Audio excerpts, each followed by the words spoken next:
Velkomin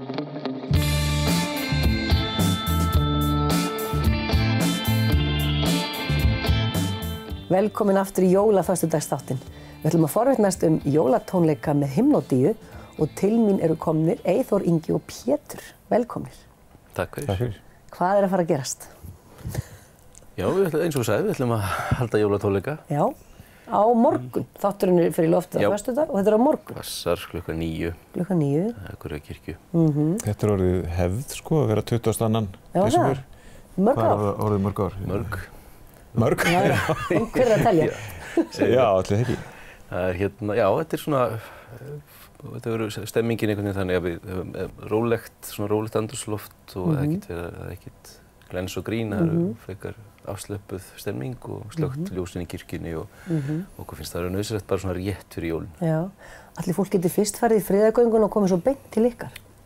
Já. Nei, fyrir ekki, friðargöngun er á Þorláksmessu, þetta er ekki Þorláksmessa. Spólum tilbaka. En hérna, og alltaf sömu jólalögin, er það ekki? Nei. Jú, sko, við höfum nú verið með 2 sennilega alltaf. Heimsum bólir alltaf. Já, það verður að vera. Og það er aldrei nútið sprungið. Það er svo fallegt. Það er komið nógu nálægt jólu til að syngja svona algjörlega rosalega jólaleg lög. Já, ég ræk augun í kynninguna á tónleikunum og þetta er svona, þeir eru engir æsingamenn var tekið fram. Það varst þú að semja tilkynninguna? Jú. Af því að þú ert kannski ekki æsingamaður og ekki heldur Atli Örvars né Kristján Edelstein. Það eru þeir sem eru svona með ykkur í þessu höfðu.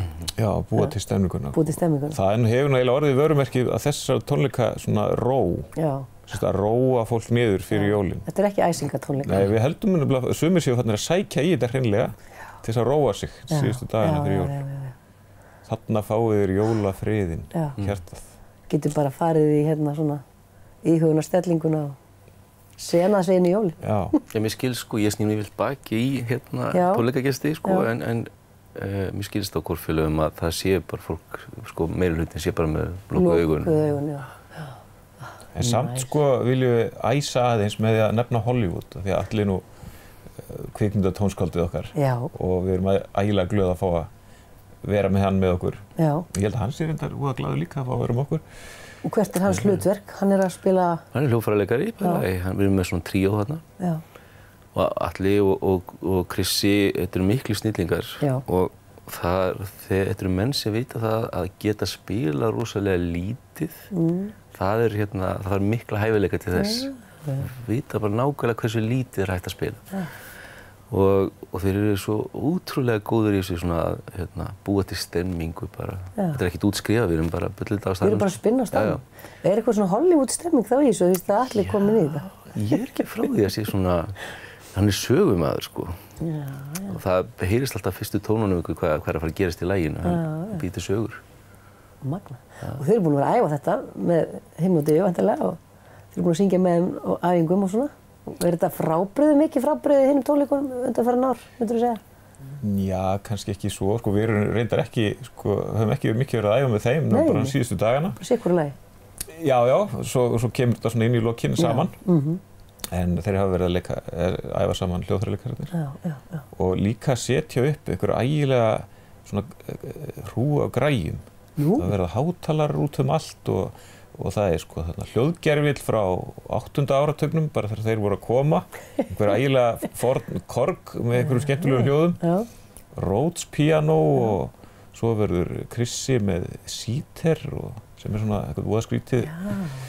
Strengjahljóðfæri, líkist gítar eða... Já, þetta er svona hálfgerð harpa, sko. En samt ætlaðir varla að spila neitt á þetta, þetta verður svo mikið kyrrð og friður. Einn og einn tótt svona hér og þar.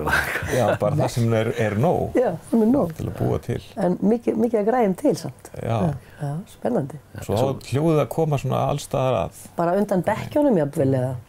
Nei, ég hugsa ekki, sko, við erum náttúrulega, þetta verður ekki mikill hávaði. Við þurfum svo mikið að græjum, en það þarf að svona auðvitað lyfta okkur upp til þess að það heyrist, sko.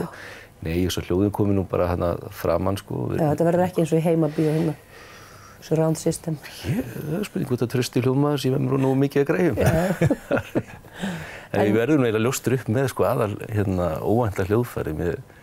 Ég var að lýsa hérna inn í æfingu með Krissa og Atla, við vorum að búin að æfa mörg lög, niður Laxdalshúsið 3 og svona loftlaust inn í okkur og svo kemur ég næsta lag og það þetta hérna og svo byrjum við Chris að spila, það Atli, ég sónar svona í burtu bara.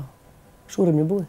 Ég held að svo bara tekur hann síman og hann fengið tölvupóst eða eitthvað, hann eitthvað flett í síman og við að spila Chrisi og þá bara fekk hann þessa hugmynd, hann ætlar að spila á síma í einu lagi, vonandi á flight mode.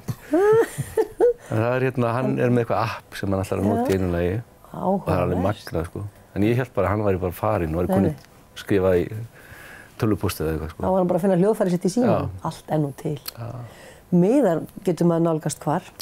Tix.is og svo eru hvort félagar, við getum nú kannski rettað einhverju og ef það verður eitthvað eftir þá er þetta að kaupa auðvitaðnar. Já, við bara hvetjum fólk til að mæta á jólatónleika Himnodíu á morgun í Akureyrarkirkju klukkan 9. Klukkan 9. Takk kærlega fyrir komuna og gleðileg jól. Takk, gleðileg jól.